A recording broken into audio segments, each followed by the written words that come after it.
T20 क्रिकेटमध्ये कुठल्याही संघाला कमजोर धरता येणार नाही.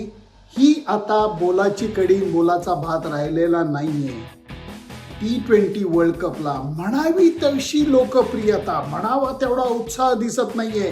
हे जे पहिल्या दिवशी बोलणं चाललेलं होतं, आता असं मला वाटायला लागलेलं आहे की ती शंका आता बाजूला पडेल.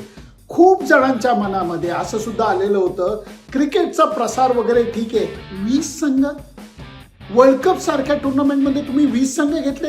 नेपाळ, नेदरलँड, स्कॉटलंड यांना काय किंमत राहणार आहे? नामिबिया यांना काय किंमत राहणार आहे? मित्रमैत्रिणींनो, नेपाळ संघाने इंग्लंड संघाच्या तोंडचं पाणी पळवलेलं होतं, अक्षरशः तोंडचं पाणी पळवलेलं होतं. वानखेडे स्टेडियमवरचा सामना हा भन्नाट रंगलेला आहे. पहिली बॅटिंग करत असताना इंग्लंडनी 180 धावांचा टप्पा पार केला आणि ज्याच्यामध्ये बेथेल आणि कॅप्टन ब्रूक याच्या खेळीचं महत्त्व राहिलं. आणि एक लक्षात घ्या, ही खेळपट्टी भारत विरुद्ध अमेरिका सामन्याचीच खेळपट्टी होती. थोडंसं याच्यावरती खेळाडू खेळलेले असल्याने दोन्ही बाजूनी बोलता येईल. एका अर्थाने असं म्हणता येईल की ही वापरलेली खेळपट्टी होती, त्यामुळे बॉलर्सला थोडी मदत मिळेल. दुसरीकडे असं म्हणता येईल की याच्यातली आर्द्रता, पाण्याचा अंश निघून गेल्यामुळे बॅटिंगलाही बरी असेल. आणि मी तुम्हाला सांगतो, हा जो रंगलेला सामना होता, ह्याच्यामध्ये इंग्लंडनी 180 धावांचा टप्पा पार केल्यानंतर नेपाळला हे जमेल अशी शंका मनात आलेली होती. परंतु नेपाळ संघाच्या बॅट्समननी तरबेज T20 क्रिकेटला साजेशी बॅटिंग केली. त्यांचा कॅप्टन असू देत, ॲरी सारखा प्लेअर असू देत, शेवटच्या टप्प्यामध्ये लोकेश असू देत, यांनी तब्येतीत बॅटिंग केली. इंग्लंडच्या नामकीन बॉलर्सना सुद्धा एकदम धारेवरती धरले. आदिल रशीद हा T20 क्रिकेटमध्ये तरबेज खेळाडू मानला जातो. लेग स्पिन टाकतो आणि त्याचा अंदाज भल्या भल्या खेळाडूंना लागत नाही. सर्वात मार हा त्याला पडलेला आहे. शेवटच्या टप्प्यामध्ये मी एवढंच म्हणेन की हॅरी ब्रूकनी जरा डोकं चालवून सॅम करनला शेवटच्या ओव्हर करता राखून ठेवलेलं होतं, म्हणून हा सामना इंग्लंड जिंकलंय.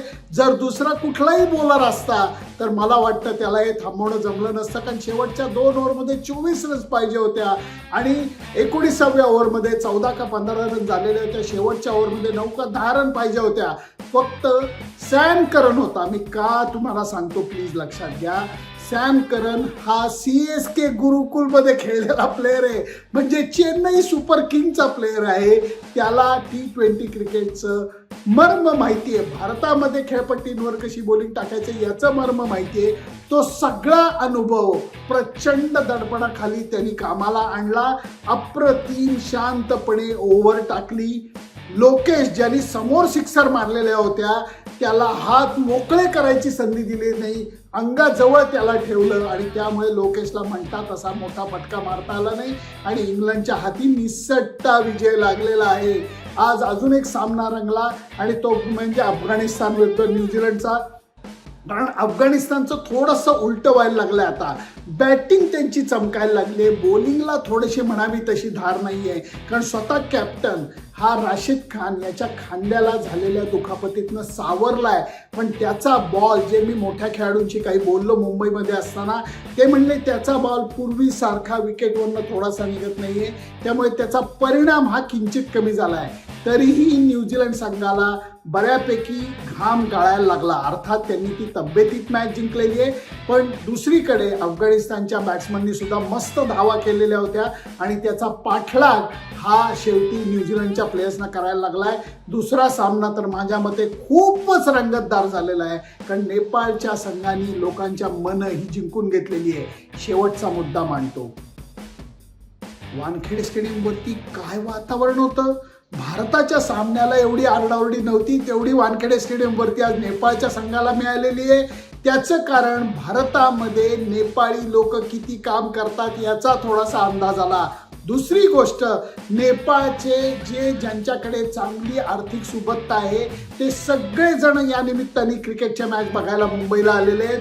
भन्नाट वातावरण होतं आणि त्या वातावरणामध्ये त्यांच्या खेळाडूंनी अभिमान वाटेल असा खेळ करून दाखवलेला आहे. यश, जे अंतिम यश मी म्हणेन, विजय सामना जिंकण्याचं यश हे त्यांच्या जरी हाती लागलेलं नसलं तर त्यांनी जो खेळ केला आणि आपल्या प्रेक्षकांना जो आनंद दिला आणि इंग्लंड संघाच्या तोंडचं पाणी पळवलं, त्यांचा जो कोच आहे ब्रँडन मॅकलम नॉर्मली पाय वर टाकून असे मस्तपैकी तब्येतीत बसलेला असतो, चेहऱ्यावरती म्हणजे थोडासा असा आय डोंट केअर असा भाव असतो.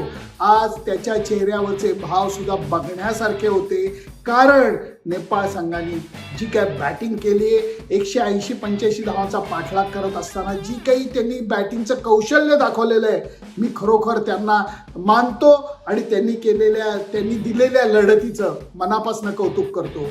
तुम्हाला याच्याबद्दल काय वाटतं हे नक्की सांगा. फक्त त्याच्याकरता सकाळ स्पोर्ट्सची जी यूट्यूब चॅनल आहे त्याला लाईक, शेअर आणि सबस्क्राईब करायला विसरू नका. Bye bye.